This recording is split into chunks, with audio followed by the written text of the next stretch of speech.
तो हेलो नमस्कार बच्चों, मैं आपका ऋषभ सर, केमिस्ट्री पार्टनर। और आज फिर हम सॉल्यूशन के नेक्स्ट कड़ी में आपके सामने objective question with 2 marks question लेकर आए हैं, जो बहुत ही एग्जाम्पल है बोर्ड पॉइंट ऑफ व्यू से।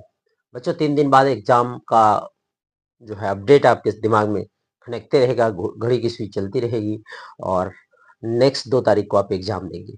तो इसी कड़ी में हम आपको कुछ बात बता रहे हैं जिसको तुरंत तुरंत लिख लेना है और ध्यान में रखना है। ध्यान में रखें तो बेहतर है, क्योंकि ऑब्जेक्टिव क्वेश्चन है बच्चों।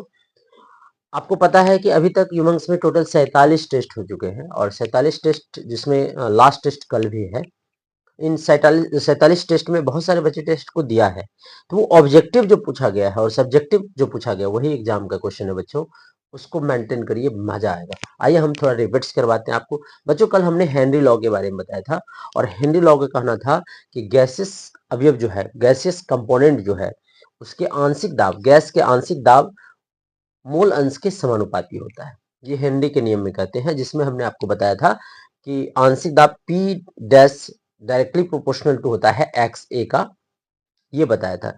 हेनरी के 2-3 अनुप्रयोग है बच्चों, जो एप्लीकेशन है उसे आपको याद रखनी। पहला एप्लीकेशन क्या है, तो हेनरी आपको बताए थे कोल्ड ड्रिंक्स वाले बोतल में CO2 वाटर में मिक्स करके बताया था, हाई प्रेशर पे डिजोल्व किया था। और दूसरा एप्लीकेशन था जो आप देखे होंगे, जो स्क्वा ड्राइवर है, जो पानी के अंदर जाता है और सिलेंडर में अपना भर के गैसेस ले जाते हैं, लेकिन उसमें एक बीमारी होता है जिसका नाम है, जो बहुत ही इंपॉर्टेंट है, बेंड्स। याद रखिएगा, स्क्वाड ड्राइवर को होने वाला बीमारी कौन सा है, बेंड्स है। और तीसरा, जब हम हाई एल्टीट्यूड पे जाते हैं तो वहाँ प्रेशर कम होता है गैस का, जिसके कारण क्या होता है, ऑक्सीजन की कमी होती है ब्लड में, और एक बीमारी होता है जिसका नाम है एनॉक्सिया। तो ये इंपॉर्टेंट बात है। आइए आज हम आपको राउट्स के बारे में बताते हैं कुछ। बच्चों हमारा जो आज का टॉपिक है राउट्स लॉ, बहुत इंपॉर्टेंट है, 2 मार्क्स का है। लेकिन एक बात मजे की है, राउट्स साहब ने जो ये लॉ दिया था बच्चों, ये जो नियम दिए थे, वो लिक्विड लिक्विड सिस्टम के लिए दिए थे। मतलब ये बात बोला था इन्होंने कि जो मिला रहे हैं वो भी लिक्विड होना चाहिए, द्रव होना चाहिए, और जिसमें मिला रहे हैं वो भी द्रव होना चाहिए। मतलब सॉल्यूट और सॉल्वेंट दोनों क्या होना चाहिए, लिक्विड होना चाहिए। विलय और विलायक दोनों द्रव होना चाहिए। ये बात राउट्स ने बहुत बेहतरीन तरीके से कहा था। आज उसके बारे में हमने चर्चा करना है। आइए, राउट्स भी वही कहा था कि अगर कोई कंपोनेंट बर्तन है और उसमें 2 अवयव मिलाए, कंपोनेंट ए, अवयव ए, अवयव ए और बी अवयव बी, तो आप ये जानते हो कि अकेला अकेला है तो उसका वेपर प्रेशर जो है प्योर वेपर प्रेशर प्रेशर कहलाएगा, शुद्ध वाष्प दाब कहलाएगा। लेकिन अगर वो मिक्सिंग में है तो उसका वेपर प्रेशर विलयन का वाष्प दाब के कहलाएगा। ये बात इन्होंने बताया था। इसका इसका इनका कहना था कि जो अवयव ए है, इसका आंशिक दाब उसके मोल अंश के समानुपाती होते हैं। किसने कहा था ऐसा, ऐसा राउट्स ने कहा था, उसके मोल अंश के समानुपाती। उसी प्रकार बी का भी आंशिक दाब उसके मोल अंश के समानुपाती होते हैं, ये राउट्स ने कहा था। और इसको इक्वेशन फर्स्ट माना था, इसको इक्वेशन सेकेंड माना था। और राउट्स के अनुसार ही कहा गया था कि विलयन का कुल वाष्प दाब, टोटल वाष्प दाब, ये कुल वाष्प दाब है, वेपर प्रेशर है, उनके दोनों कंपोनेंट के आंशिक दाब के योग के बराबर होता है। जब हम इसमें से दोनों मान को रखेंगे तो PS बराबर हो जाएगा बच्चों, बोलिए क्या होगा। अच्छा एक बात यहाँ पे और कर सकते हैं आप, इसको हटाने के लिए कुछ लगाते हैं, तो P डैश ए बराबर होगा P not a x. Sir ये P नॉट ए क्या है, प्योर वेपर प्रेशर है कंपोनेंट ए का, अवयव ए का शुद्ध वाष्प दाब कहते हैं। और आपने ये भी बताया था सर कि P नॉट बी क्या है, तो शुद्ध वाष्प दाब है अवयव बी का। ये बात बहुत अच्छे तरीके से बताया था। ये दोनों वैल्यू को हम इसमें पुट करते हैं बच्चों, तो P नॉट ए और एक्स ए और plus P naught B x B, मतलब अवयवों का कुल वाष्प दाब जो है, विलयन का कुल वाष्प दाब उसमें उपस्थित अवयवों के आंशिक दाब के योग के बराबर होता है। ये राउट्स ने कहा था, इस बात को याद रखिएगा। अब क्या है, अब बच्चों कुछ चीज है जो बहुत इंपॉर्टेंट है। क्या है सर इंपॉर्टेंट, तो एक आता है बच्चों आइडियल, आइडियल सॉल्यूशन, और एक होता एंड नॉन आइडियल। आप लोग को विजिबल हो रहा होगा, non ideal solution. Sir Hindi में क्या बोलते हैं, तो आदर्श विलयन, आदर्श विलयन, और क्या बोलते हैं, तथा अनादर्श विलयन। अच्छा, आदर्श बच्चा भी होता है और अनादर्श बच्चा भी होता है ना? आदर्श बच्चा भी होता है और अनादर्श बच्चा भी होता है। सर आदर्श बच्चा किसे कहते हैं? जो टीचर्स के बातों को मानते हैं, जो मम्मी पापा के बातों को मानते हैं, जो बहुत अच्छे तरीके से रहते हैं, जो किसी प्रकार का कॉम्प्रोमाइज अपनी लाइफ में नहीं करते हैं, बहुत बेहतरीन तरीके से रहते हैं, उसे आदर्श कहते हैं। उसी प्रकार हमारा विलियन भी होता है बच्चों, आदर्श विलियन और अनादर्श विलियन। तो आदर्श विलयन किसे कहेंगे? तो ऐसा विलयन जो किसी भी ताप और दाब पर स्थिर, किसी भी टेम्परेचर और कंसंट्रेशन पे राउट्स का नियम का पालन करता है, उसे आदर्श विलयन कहते हैं। और जो राउट्स के नियम का पालन नहीं करता है, उसे अनादर्श विलयन कहते हैं। समझ में आया? किसे कहेंगे आदर्श? जो राउट्स के नियम का पालन करेगा, किसी भी रेंज ऑफ टेम्परेचर पे, रेंज ऑफ कंसंट्रेशन पे राउट्स का नियम का पालन करता है, उसे आदर्श विलयन कहते हैं। और जो राउट्स का नियम का पालन नहीं करता है, उसे अनादर्श विलयन कहते हैं। तो आदर्श विलयन, अनादर्श विलयन। अब जो अनादर्श बच्चे होते हैं, आपको पता है, वो जो है ना विचलन प्रदर्शित करते हैं। तो पहले तो हम ये देखेंगे आइडियल के लिए क्या प्रोसेस है, आदर्श के लिए क्या है। तो आदर्श के लिए बच्चों याद रखिएगा, जो आदर्श आदर्श विलयन होते हैं, आदर्श विलयन होते हैं, उसके कुछ गुण हैं। आदर्श विलयन के कुछ गुण है। क्या क्या गुण है? उसका विलयन का कुल वास्तव उसके आंशिक, कुल अवयवों के आंशिक दाब के योग के बराबर होता है। एक गुण तो ये है। दूसरा क्या है सर? दूसरा ये है बच्चों कि भी मिक्सिंग, दो अवयवों को मिलाने पर आयतन में जो परिवर्तन होगा, मिश्रण में जो परिवर्तन होगा, मिश्रण में, उसका वैल्यू क्या होगा बच्चों? उसका वैल्यू शून्य होगा। और तीसरा क्या है सर? तो डेल्टा एच, ऊष्मा में परिवर्तन क्या होगा? ये शून्य होगा मिश्रण का। इतना याद रखिएगा, अभी ज्यादा याद रखने का जरूरत नहीं, ये भी क्या होगा? शून्य होगा। और दो रिएक्टेंट का जो अट्रैक्शन फोर्स है और प्रोडक्ट का अट्रैक्शन फोर्स, वो भी बराबर होते हैं। ये आदर्श विलयन के मेनली आपको ये याद रखना है एग्जाम पॉइंट ऑफ व्यू से। तो अनादर्श क्या होता है सर? तो अनादर्श हम देखेंगे, ध्यान से देखिएगा। तो आदर्श विलयन के कुछ एग्जांपल्स होते हैं जो बहुत ही बेहतरीन है बच्चों। आपके एग्जाम में जो पूछा गया हम आपको वही बताते हैं। नॉर्मल हेक्सेन और नॉर्मल हेप्टेन, इसके उदाहरण बहुत इंपॉर्टेंट है बच्चों। क्या क्या एग्जाम्पल है सर? एग्जाम्पल है बच्चों, normal hexane, hexane plus normal heptane. ये एग्जाम में पूछा है, वहीं से हम आपको बता रहे हैं कि जो पूछा जाता है उसको हम बहुत बेहतरीन तरीके से ले रहे हैं। दूसरा एक और चीज पूछा गया था। क्या पूछा गया था? ब्रोमो इथेन और क्लोरो इथेन।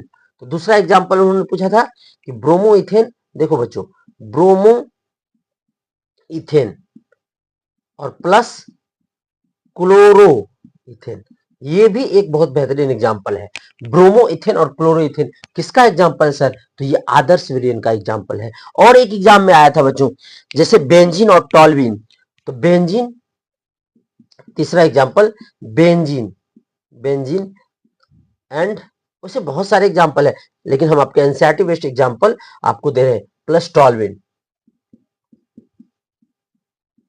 टॉल्विन, ये सभी किसके एग्जाम्पल हैं सर? तो ये सभी एग्जाम्पल है बच्चों आदर्श विलयन के। नॉर्मल हेक्सेन को क्या होगा? C6H14 और प्लस C7H16, ये होता है। ब्रोमोइथेन, क्लोरोइथेन आपने क्लास में किया था। बेंजीन और टॉल्विन आपने किया था। बेंजीन पर अगर CH3 लगा देते हैं तो इसे टॉल्विन कहते हैं। ये आदर्श विलयन के एग्जाम्पल है। 3 एग्जाम्पल आपको याद रखने हैं, ज्यादा दिमाग नहीं लगाना है। इसका भी मिक्सिंग का मान 0 होता है। डेल्टा एच, ऊष्मा में परिवर्तन, एंथैल्पी में चेंज भी क्या होता है? 0 होता है। आइए अब हम अनादर्श विलयन की बात करते हैं। अनादर्श कौन होता है? जो आदर्श नहीं होता है। अच्छा, तो आप ये कहना चाहते हैं कि वैसा विलयन जो राउट्स के नियम का, जो राउट्स लॉ का पालन नहीं करता है, बिल्कुल, जो राउट्स के नियम के पालन नहीं करते हैं, वो अनादर्श विलयन होते हैं। और जब कोई विलयन अनादर्श होता है बच्चों, तो वो दो तरह के विचलन प्रदर्शित करते हैं। ध्यान में रखिएगा, अगर कोई विलयन अनादर्श होता है तो वो दो तरह के विचलन प्रदर्शित करते हैं। When the solution is non-ideal, this shows two types of deviation. The one is positive deviation and another is negative deviation. ये बहुत इंपॉर्टेंट बात है। एक पॉजिटिव, अगर बच्चा अनादर्श है तो वो दो तरह से विचलित हो सकता है, या तो पॉजिटिव वे में जा सकता है या वो नेगेटिव वे में जा सकता है। आइए हम समझाते हैं आपको कैसे। अगर किसी बच्चा से आप एक्सपेक्ट कर रहे हैं कि ये डीएम बनेगा, लेकिन वो विचलित है, तो और चौकीदार बन गया, तो एक्सपेक्टेशन से कम हुआ, या आप विश्वास, आपको ये था कि किसी तरह पढ़ लिख के चौकीदार बन जाए, वो यूपीएससी बीपीएससी क्रैक कर लिया, यूपीएससी क्रैक कर लिया, तो वो पॉजिटिव डेविएशन हो गया। तो जो उम्मीद से कम हो जाए नेगेटिव डेविएशन, उम्मीद से ज्यादा हो जाए पॉजिटिव डेविएशन। आइए जरा दिखाते हैं राउट्स के अनुसार इसके भी कुछ गुण धर्म है। क्या क्या गुण है सर? तो गुण नंबर 1 है बच्चों, याद रखिएगा, गुण नंबर 1 है, इसमें क्या हुआ था, अच्छा, जो अनादर्श विलयन होते हैं दो तरह के विचलन प्रदर्शित करते हैं, अभी तुरंत बताया हमने। एक होता है बच्चों धनात्मक और एक होता है ऋणात्मक, ऐसा बताया था। यस सर, धनात्मक विचलन क्या होता है और ऋणात्मक विचलन क्या होता है, इस बात को विशेषतः ध्यान से देखें। धनात्मक विचलन क्या होता है, देखो ध्यान से, हम जो बताना चाहते हैं उसको ध्यान से सुनिएगा, तभी जाके आपको समझ में आएगा। धनात्मक विचलन क्या होगा, पी एस का मान ज्यादा होगा, किससे, जो मिलाए हैं उससे, मतलब अवयवों के कुल जो आंशिक वासुदाव है उससे विलीन कम। ऐसा कुछ विलीन बना जिसमें मिलाए जितना हम चाह रहे थे इतना बने, उससे ज्यादा बन गया, तो उससे ज्यादा वेपर बन गया, इसको क्या बोलेंगे, धनात्मक। इसमें इसका उल्टा होगा बच्चों, पी एस कम हो जाएगा, किससे, P dash A plus P dash B से, आंशिक दाब से। एक ये हो गया, और भी हाँ ना है दूसरा, ये तो पहला एग्जाम्पल है दोनों का। अब दूसरा क्या है सर, ये वाला, ये क्या है, डेल्टा एच, डेल्टा भी बच्चों ज्यादा हो जाएगा, किससे, 0 से, और इसका क्या होगा, डेल्टा भी कम हो जाएगा, किससे, 0 से। और तीसरा इसका क्या है बच्चों, डेल्टा एच ज्यादा हो जाएगा, किससे, 0 से, और इसका तीसरा क्या है, डेल्टा एच कम हो जाएगा, किससे, 0 से। इसका मतलब आप ये कहना चाहते हैं सर, अनादर्श विलयन में पी एस बराबर नहीं होता है P not A, P dash A plus P dash B. और दूसरा ये भी कहना चाहते हैं आप कि डेल्टा एच बराबर नहीं होता है 0 का, और ये भी कहना चाहते हैं डेल्टा भी बराबर नहीं होता है किसका, 0 का। तो ये हो गया अनादर्श विलयन। क्या बताया हमने कि जो राउट्स का नियम का पालन करता है, जो फ्लो करता है राउट्स का नियम का, वो आइडियल सॉल्यूशन कहलाता है, वो आदर्श विलयन कहलाता है, और जो राउट्स के नियम का पालन नहीं करता है वो अनादर्श विलयन कहलाता है। राउट्स के नियम के जो पालन करते हैं नहीं करते हैं, वो दो प्रकार के विचलन प्रदर्शित करता है, एक धनात्मक विचलन होता है और दूसरा ऋणात्मक विचलन होता है। बच्चों धनात्मक विचलन में क्या होता है, जो वाष्प दाब कुल वाष्प दाब है वो दोनों अवयवों के वाष्प दाब के योग से अधिक हो जाता है और इसमें कम हो जाते हैं। यहाँ मिश्रण करने के बाद भी मिश्रण डेल्टा वी का मान 0 से ज्यादा हो जाता है और उसमें 0 से कम हो जाता है। इसमें डेल्टा एच का मान 0 से ज्यादा हो जाता है और उसमें डेल्टा एच का मान 0 से कम हो जाता है। आज आपके एनसीईआरटी में कुछ एग्जांपल्स दिए थे जो आपको हम लिखाते हैं, जैसे बच्चों इथेन, इथेनॉल और एसीटोन, ये दो एग्जाम्पल है, बहुत इंपॉर्टेंट है। इसका एग्जाम्पल है इथेनॉल प्लस एसीटोन, बहुत एग्जाम्पल है। हम आपको सिर्फ वो बता रहे हैं जो आपके एग्जाम्पल में दिया हुआ है, एनसीईआरटी में दिया हुआ है। एक और है बच्चों CS2 कार्बन डाइसल्फाइड, और इसके साथ इसको साथ देने के लिए आ गया एसीटोन, एसीटोन। ठीक है बच्चों, आइए नेक्स्ट एग्जांपल आपको हम करने जा रहे हैं इसका, फिनॉल और एनिलीन।